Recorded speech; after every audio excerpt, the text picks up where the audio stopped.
La Tanzanie s'effondre sous l'illusion de la démocratie, tandis que le Burkina Faso renaît dans un acte de souveraineté audacieuse.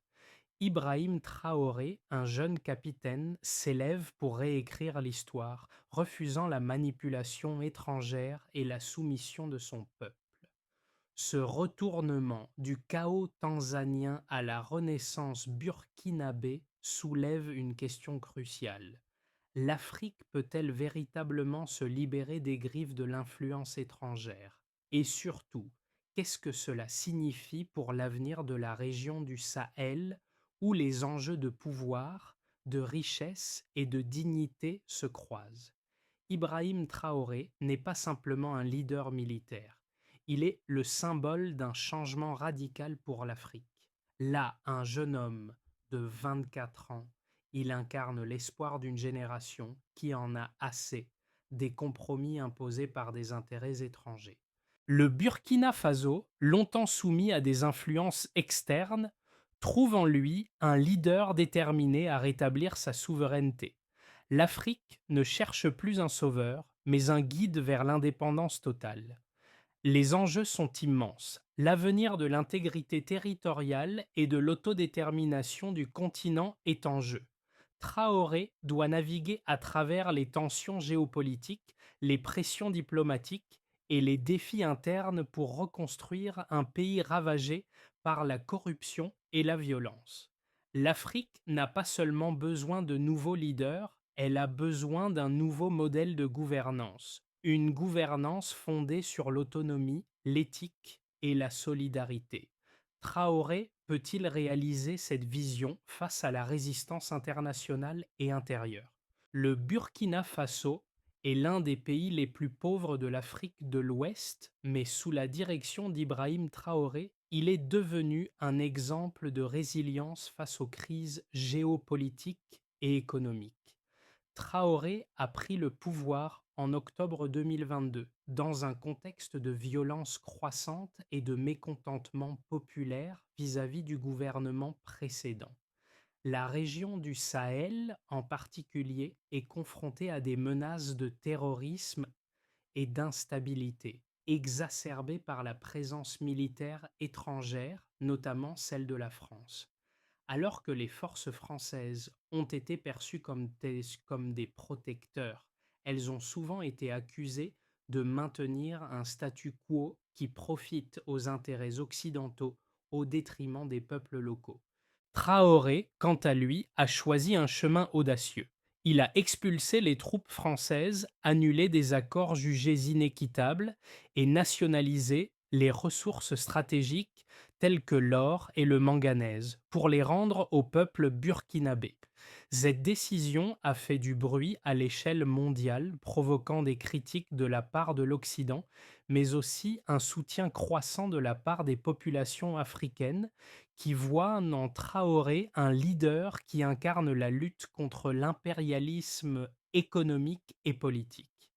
Mais cette montée en puissance n'est pas sans risque.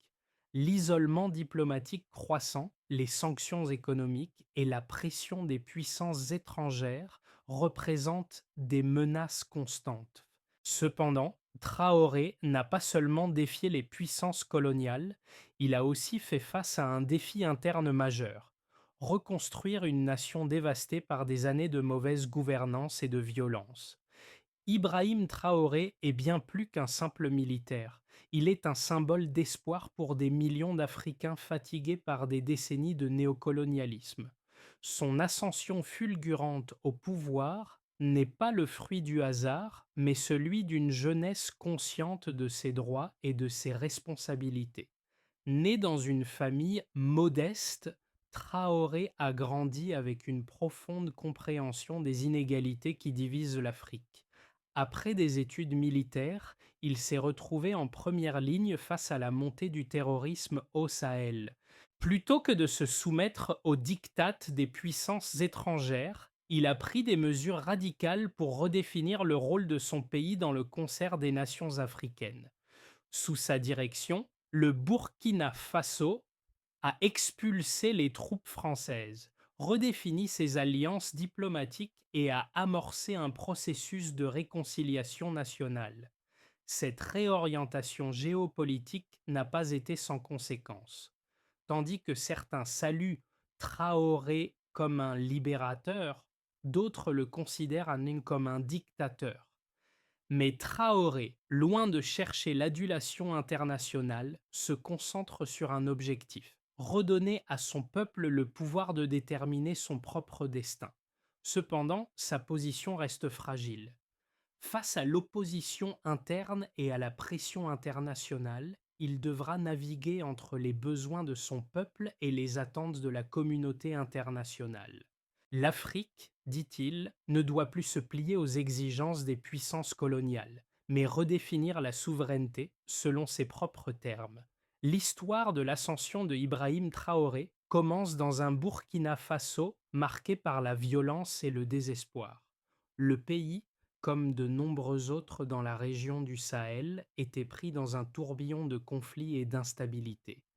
Les groupes djihadistes proliféraient, les gouvernements étaient incapables de garantir la sécurité des citoyens et les frustrations populaires s'intensifiaient face à l'inaction du gouvernement précédent. En octobre 2022, après un coup d'État qui a renversé le président de l'époque, Ibrahim Traoré, alors âgé de 34 ans, a pris le pouvoir.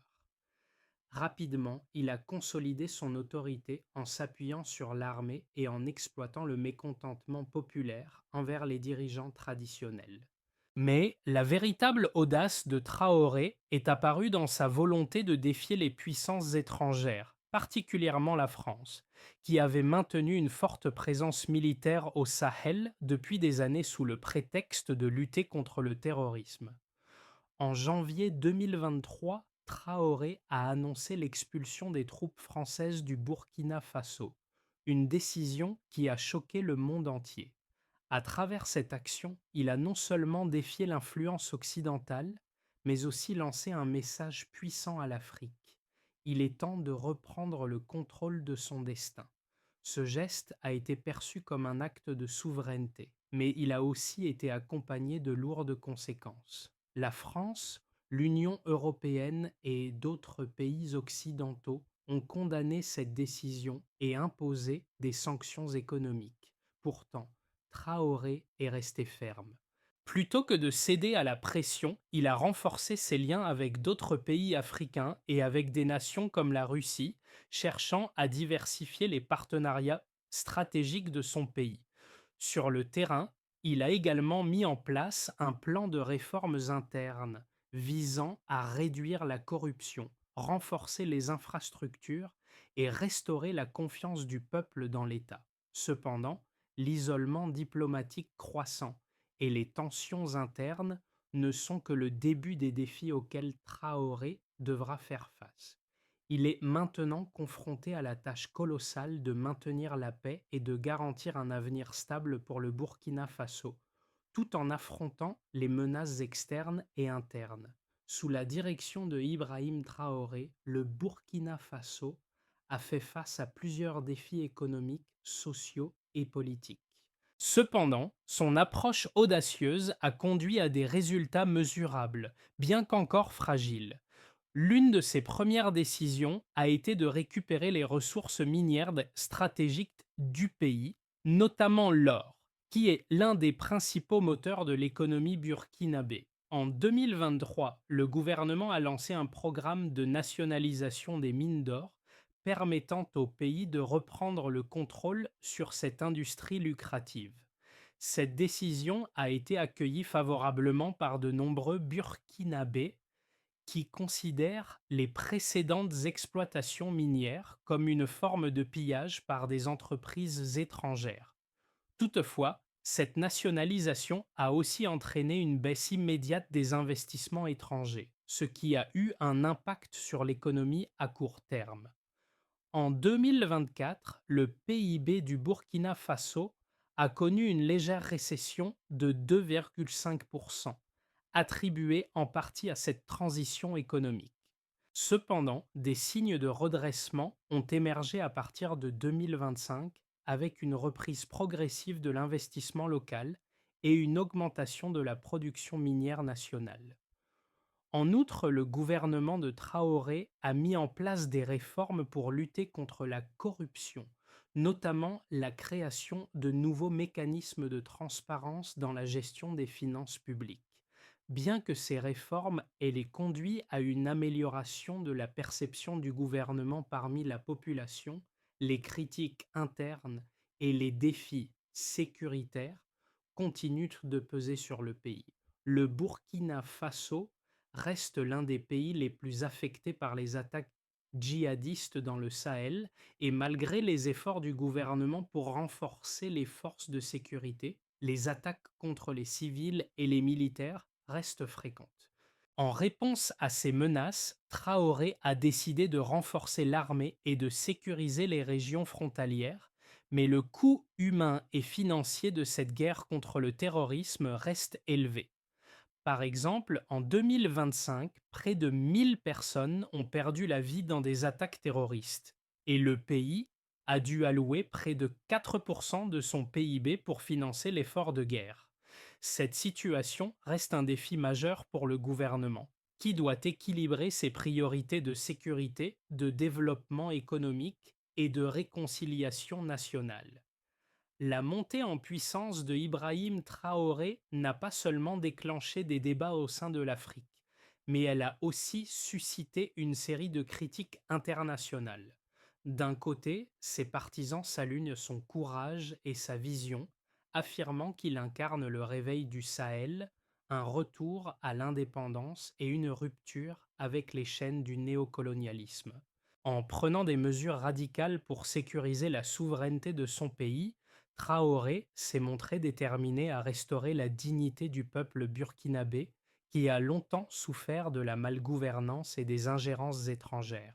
Ses actions ont été saluées comme un modèle de leadership pour l'Afrique, un leadership qui place la justice, la transparence et l'autodétermination au cœur de sa gouvernance.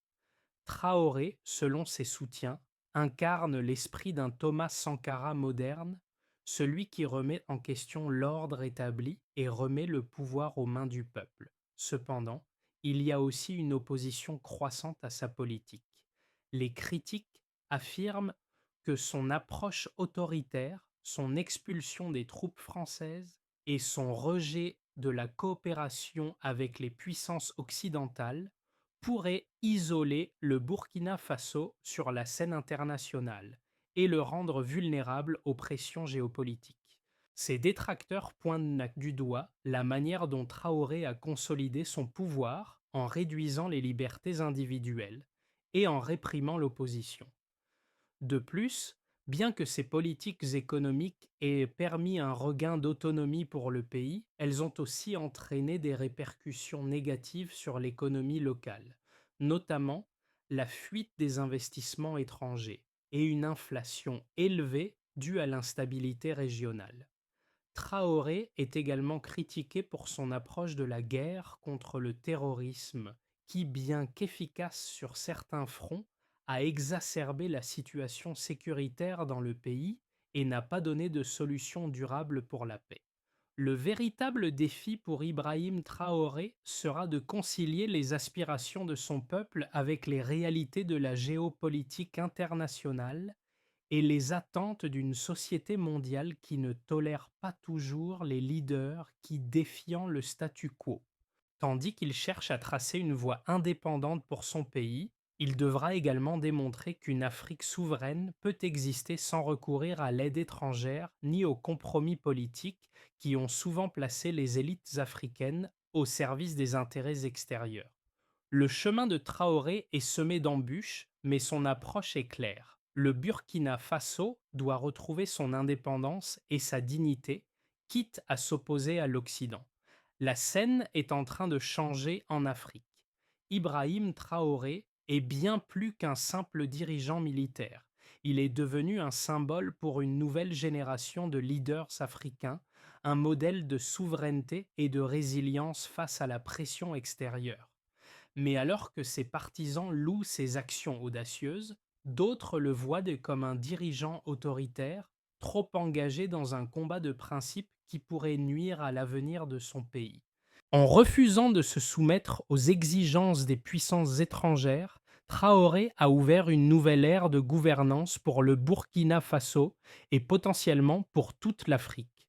Cependant, le véritable test sera de savoir si cette voie, marquée par des choix difficiles et des conflits internes, pourra conduire à une Afrique plus forte et unie ou si elle conduira à une nouvelle forme d'isolement et de division. Le chemin de Traoré est risqué, mais il pourrait bien être celui qui redéfinit les règles du jeu pour l'Afrique du XXIe siècle. L'ascension d'Ibrahim Traoré et ces réformes radicales ont des conséquences qui se répercutent bien au-delà des frontières du Burkina Faso. Le pays, autrefois perçu comme un acteur mineur sur la scène mondiale, est désormais un centre d'attention géopolitique. Les décisions de Traoré, particulièrement son expulsion des troupes françaises et sa politique de nationalisation des ressources naturelles, ont non seulement renforcé la souveraineté du Burkina Faso, mais elles ont aussi provoqué une série de réactions internationales.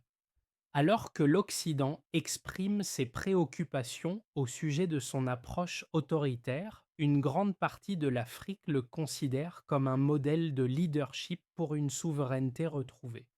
Dans un premier temps, ces décisions ont isolé le Burkina Faso avec des sanctions économiques imposées par des pays occidentaux et une coupure des flux d'investissements étrangers. Cette situation a intensifié les défis économiques du pays, en particulier la fluctuation de la monnaie et l'augmentation des prix des produits de base. Le coût humain de cette situation est également élevé, avec une augmentation du chômage et une pression croissante sur les services sociaux. Cependant, ces défis ne sont pas sans issue. Le gouvernement de Traoré a progressivement réussi à renforcer l'économie locale en investissant dans les infrastructures et en soutenant les entreprises burkinabées.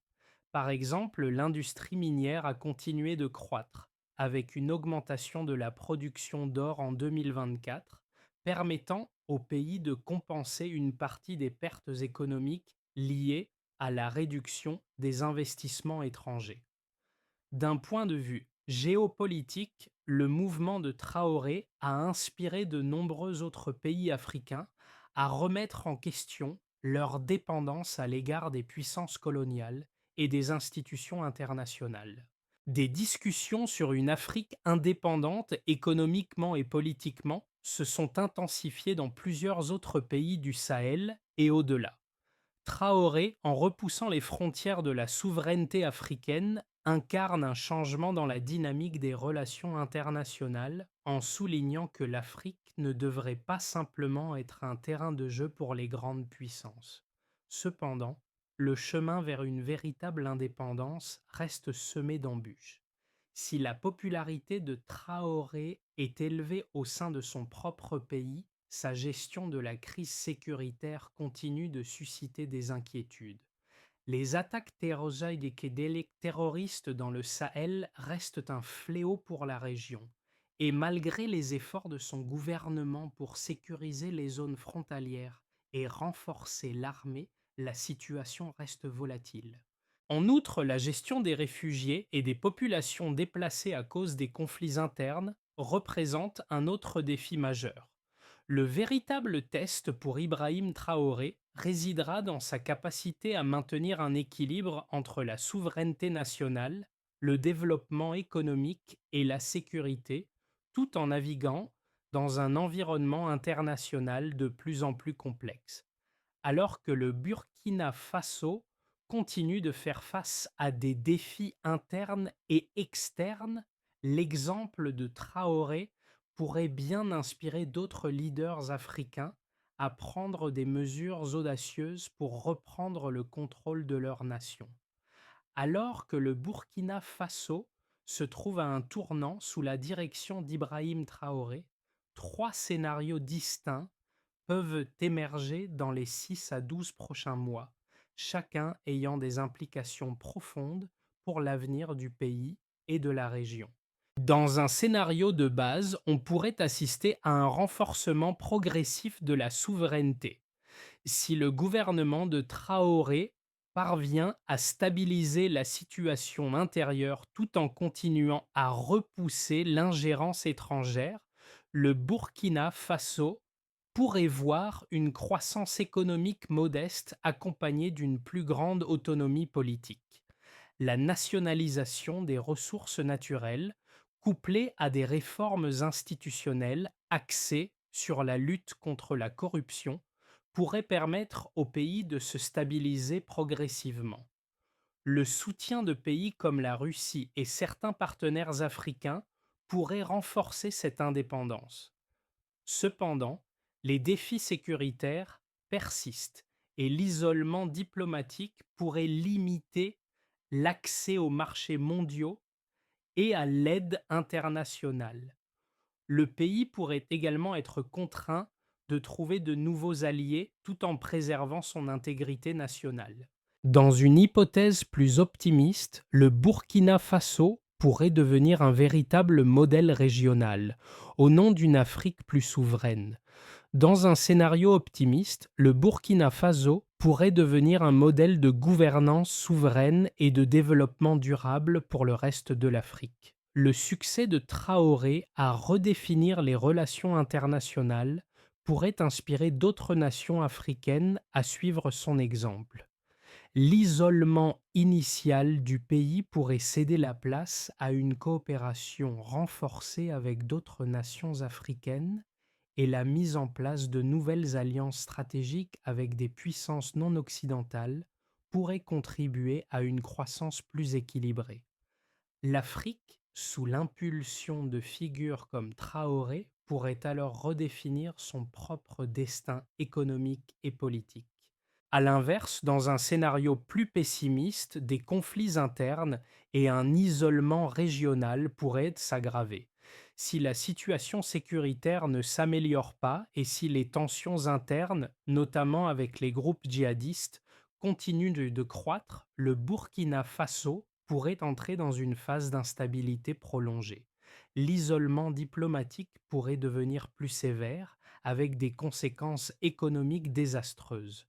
Le pays pourrait se retrouver coincé dans un cycle de dépendance envers des alliés régionaux et étrangers, tout en affrontant une crise humanitaire liée aux réfugiés et aux déplacés.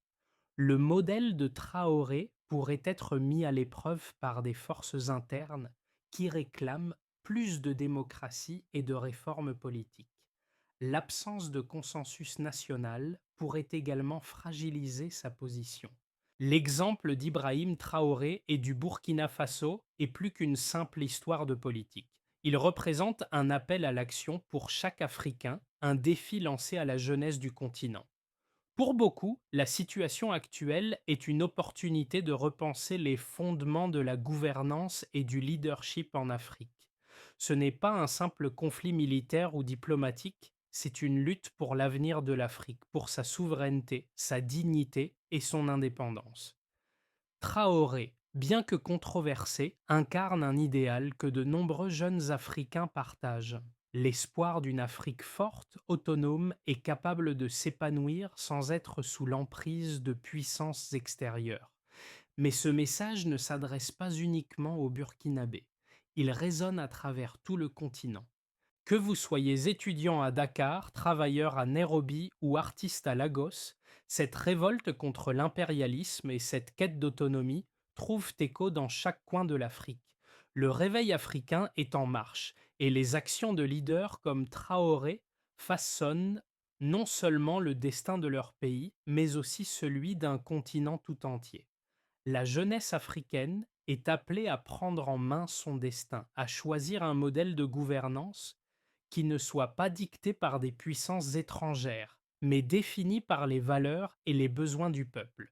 Le chemin vers une véritable souveraineté pour le Burkina Faso, sous Ibrahim Traoré, ne sera pas facile, mais des étapes concrètes peuvent être mises en place pour garantir un avenir plus stable et prospère pour le pays. Pour aller plus loin, on peut imaginer un plan simple en trois étapes, capable de transformer la situation actuelle. D'abord, il faudrait renforcer la sécurité interne. La priorité numéro un devrait être de sécuriser le territoire national. Traoré doit continuer de renforcer les forces armées tout en modernisant les infrastructures de défense. Une meilleure coordination avec les forces régionales et l'intégration de la société civile dans la lutte contre le terrorisme seront essentielles. L'isolement croissant vis-à-vis des puissances étrangères pourrait être compensé par une coopération accrue avec les pays voisins et les organisations régionales, telles que la CEDEAO, pour garantir une sécurité partagée. Ensuite, il deviendrait essentiel de diversifier l'économie et d'avancer vers une véritable indépendance énergétique. Le Burkina Faso doit moins dépendre de l'aide extérieure et des investissements étrangers, particulièrement dans le secteur minier. Traoré pourrait mettre en place une stratégie de diversification économique qui inclut l'agriculture, le secteur technologique et les énergies renouvelables. Investir dans l'agriculture durable, les infrastructures et les industries locales permettrait de créer des emplois et de stimuler l'économie à long terme, tout en réduisant la vulnérabilité aux fluctuations des marchés mondiaux. Enfin, des réformes politiques plus inclusives devraient être engagées. Pour assurer une stabilité durable, des réformes politiques internes sont nécessaires. Le système démocratique doit être consolidé, mais de manière à refléter la réalité burkinabé et l'aspiration des citoyens à un gouvernement plus transparent et plus proche du peuple.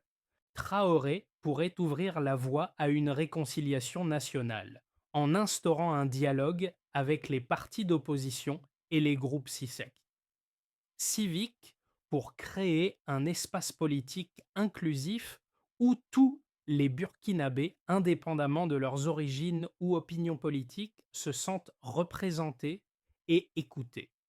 Ce plan, tout en étant ambitieux, pourrait garantir au Burkina Faso un avenir où la souveraineté, la stabilité et la prospérité ne sont plus des concepts étrangers, mais des réalités vécues par chaque citoyen. Mais le succès de cette trajectoire dépendra de la capacité du gouvernement à surmonter les défis internes et externes tout en respectant les aspirations profondes de la population.